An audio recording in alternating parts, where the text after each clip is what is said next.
RDBMS versus మ్యాంగోడిబి చూద్దాం. RDBMS నుంచి మీకు బాగా తెలుసు. ఇప్పుడు ఇంతకుముందు ఫీచర్స్ మాట్లాడుకున్నాం కాబట్టి ఈజీ టాపిక్, ఏం పెద్దగా ఉండదు దీనిలో. ఆర్డీబీఎంఎస్లో ఏం వాడతారు? రోస్ అండ్ కాలమ్స్ వాడతారు, టేబుల్స్ వాడతారు. ఇదేంటిది? నో ఎస్క్యూఎల్ ఒక టైప్. నో ఎస్క్యూఎల్ డాక్యుమెంట్ డేటాబేస్లో టైప్ కాబట్టి డాక్యుమెంట్స్ వాడుతుంది. జేసన్ ఆర్ బీసన్ అలాంటి డాక్యుమెంట్స్ వాడుతుంది.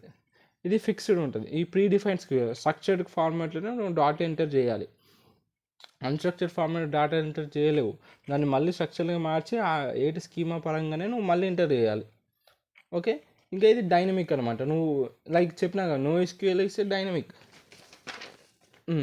No SQL is dynamic. ఇగో ఇది స్ట్రక్చర్డ్. ఇక్కడ అన్స్ట్రక్చర్డ్ డేటాని ఈజీగా ఎంటర్ చేయొచ్చు నో ఎస్క్యూఎల్ కాబట్టి. అందుకే డైనమిక్ అన్నారు, ఇది ఫిక్స్డ్ అన్నారు, ప్రీ డిఫైన్డ్ స్కీమా. ఈ జాయింట్స్ని సపోర్ట్ చేస్తుంది. మనకు జాయింట్స్ అన్నీ ఉంటాయి ఆర్డీబీఎంఎస్ ప్లేలిస్ట్లో వీళ్ళకి చూడండి అంట. నెక్స్ట్ ఇది ఇక్కడ జాయింట్స్ ఏమి ఉండవు, కానీ ఎంబెడ్డింగ్ కానీ లుక్అప్ కానీ అలాంటివి సపోర్ట్ చేస్తుంది. ఈ ఫుల్ యాసిడ్ ప్రాపర్టీస్ సపోర్ట్ చేస్తాయి. అంటే ఆటోమెసిటీ, కన్సిస్టెన్సీ, ఐసోలేషన్, డ్యూరబిలిటీ. ఈ అన్నిటిని ఇదంటే ఎందుకు ఈ యాసిడ్ ప్రాపర్టీస్ దేనికి పనికి వస్తాయి అంటే డాటా రిలయబిలిటీకి పనికి వస్తాయి.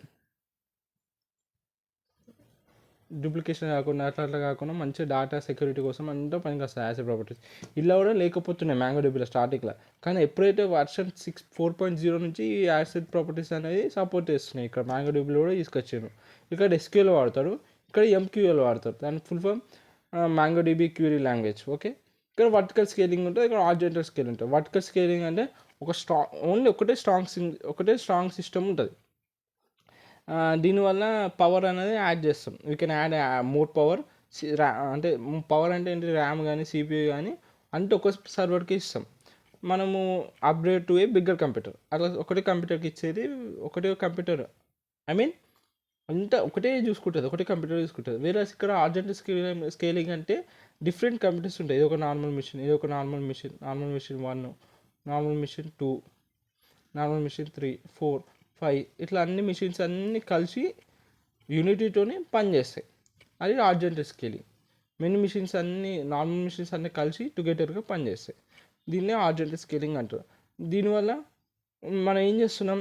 ఆ ఏట లోడ్ పడుతుందో ఒకటే నార్మల్ మిషన్ 1 పైన కాకుండా లోడ్ అంతా స్ప్లిట్ అవుతుంది. సో అన్ని కంప్యూటర్స్, నార్మల్ కంప్యూటర్స్ అన్నీ ఆ లోడ్ని షేర్ చేసుకుంటున్నాయి. ఏం చేస్తున్నాం? దాని ఎగ్జాంపుల్ అది కనెక్ట్ మల్టిపుల్ కంప్యూటర్స్. మనం మల్టిపుల్ కంప్యూటర్స్ని కనెక్ట్ చేస్తాం. అదే అన్నమాట డిఫరెన్సెస్.